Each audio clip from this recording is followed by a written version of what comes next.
Carolina, I get why you say don't mess with Texas. But also don't poke the bear. Thank you, everybody, for... I love you, too.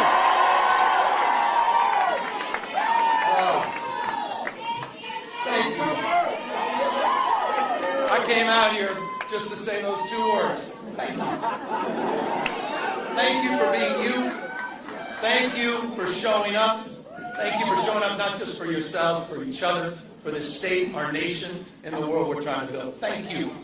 Thank you for not giving into cynicism. Thank you for not giving into the fear and the anxiety that fills so many people. Thank you for being the antidote to that. Thank you for stepping up. Thank you for stepping in. And thank you for inspiring a nation, Texas. Thank you for inspiring the state of California. Thank you for Proposition 50.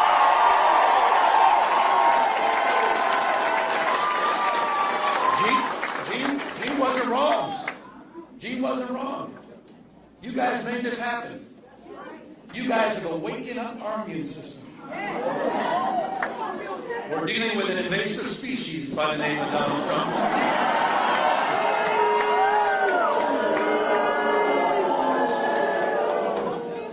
He is an historic president, however.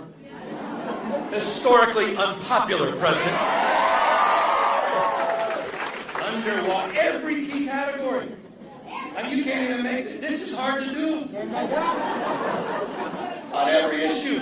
On the economy, on tariffs, on immigration, on health care. Historically unpopular president. And he knows it. And he knows it. Why else? Why else did he make that call to your governor? Why else did he feel the need to rig the election before even one vote was cast? That's just weakness.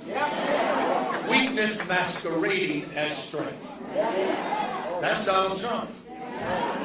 And he had a very bad night on Tuesday.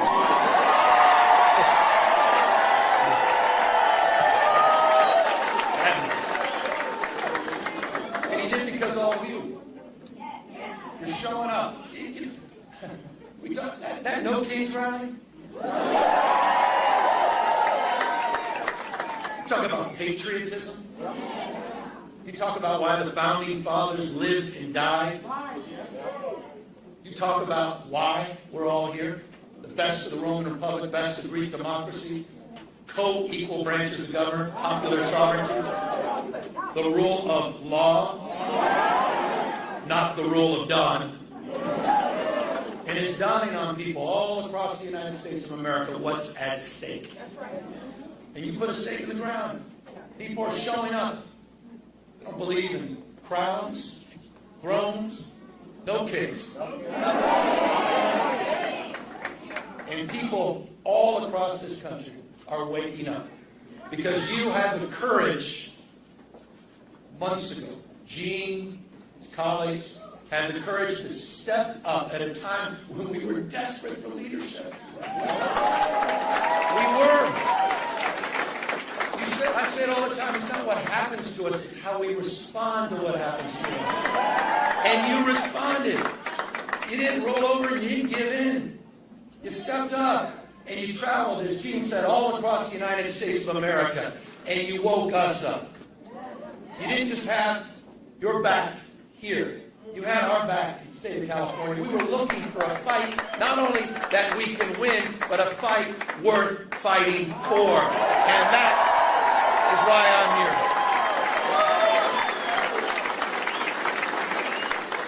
But none of us are naive, are we? When I kicked off this campaign, we kicked off the Prop 50 campaign.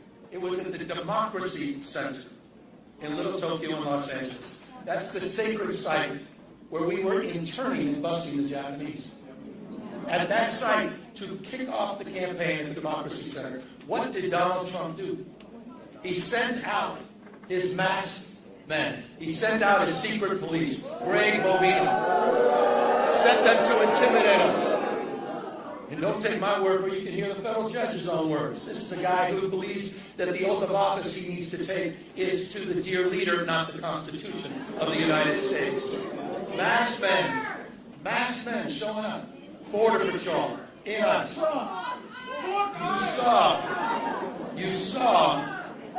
You may have seen this, on Election Day in Los Angeles. Days after, I'll say it, the Los Angeles Dodgers won the World Series. I know. By the way, forgive me. Oh, hold on.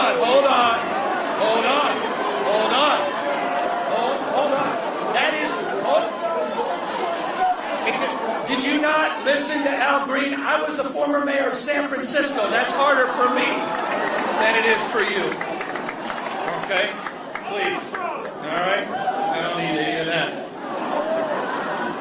But just days later, what did he do? On Election Day, he sent 100 ICE and Border Patrol to assemble at Dodger Stadium what they call the BORTAC units. These are the Border Tactical Units. This is what you're seeing all across the United States, what you're seeing almost nightly and daily in Chicago. Set out to chill, to intimidate, so people wouldn't show up at the polls.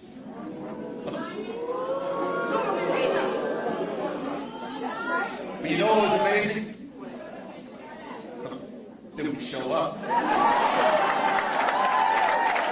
There were lines around the block 2 hours after polling had stopped because people wanted to be heard, not just seen.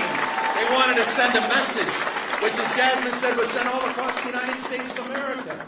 And she's absolutely right. It wasn't just New Jersey. It wasn't just Virginia. It was in Bucks County with a now Democratic district attorney, first time since the 1800s. It was in Georgia. It was in Mississippi. It was all across this country. Donald Trump, and in Texas, as we heard from Representative Fletcher. He has wakened up our immune system. Justice Brandeis, he said it best. Justice Brandeis said, in a democracy, the most important office, not governor, it's not president. In a democracy, the most important office is office of citizen. Active, non-inert citizen. We the people, they're showing up, stepping in. And people are hearing your voices. And so I just, again, want to express gratitude. You've distilled a sense of well-being. You've given us hope. We're going to get through this. You've given us hope. But as I said, we cannot rest until we take it back. There is no more important race in our lifetimes than the House of Representatives and taking back the House and getting Speaker Jeffries sworn in next November. It's the whole thing. It is. And so that starts today. It started on Tuesday. And I say this, the future is not just something to experience, it's not something to enjoy. The future is something to manifest. It's decisions, not conditions, that will determine our fate and future. The fact that you chose to be here is testament to that. We have agency. We can shape the future here in Texas. We can shape the future here all across the South and across the United States of America. You have that power. You do. Not Donald Trump. Not Donald Trump.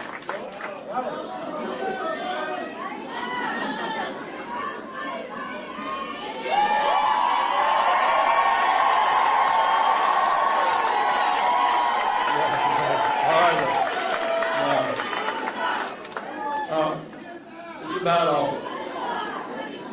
By the way, anyone checked out my Patriot store? Even seen anything on Twitter that we're sending out lately? I'm just saying, if you haven't, you may want to check it out. And word to the wise, We do have, well, and forgive me, but we do have some knee pads. It's a signature series. They're sold out at the moment. The universities, and all these law firms, members, media organizations, I figured they could use these.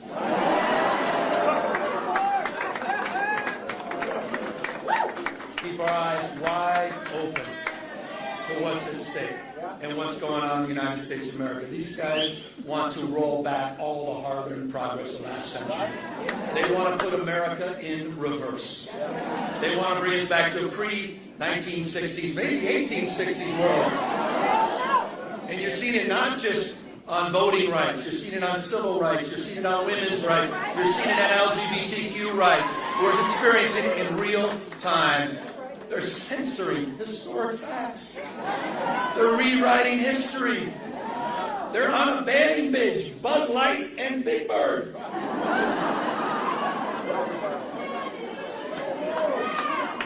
United States of America in 2025. And so as we enter, I'll close, on 2026, the 250th anniversary of our founding fathers. Let's restore not just hope and optimism, but let's also stand up as we take back the house. Let's stand up. Let's stand up to those that have been humiliated, those that feel bullied, those that are afraid and scared. Let's stand up for those that have given up, and let's give them hope. Let's stand up for the rule of law. Let's stand up for a system of checks and balances, and let's stand up for our democracy, for all of us.